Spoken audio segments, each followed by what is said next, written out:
নমস্কার। চটজলদি একটা চিকেন স্টুর রেসিপি আপনাদের সঙ্গে শেয়ার করলাম।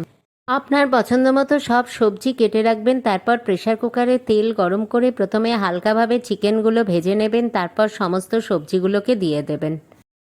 এরপর খানিকটা বাদে দিয়ে দেবেন আদা বাটা, রসুন বাটা আপনি ইচ্ছে করলে দিতেও পারেন, নাও দিতে পারেন, আমি এখানে দিইনি। এরপর যেটা দেবেন সেটা হলো মরিচ গুঁড়ো এবং আন্দাজ মতো স্বাদ মতন নুন।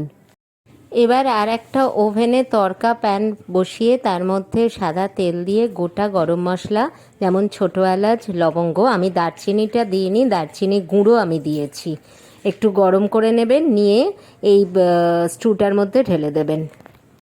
এরপর আমি মিশিয়ে দেব খানিকটা আমুলের ক্রিম, আপনারা ফোটানো ঠান্ডা করা দুধ অথবা নারকলের দুধও দিতে পারেন।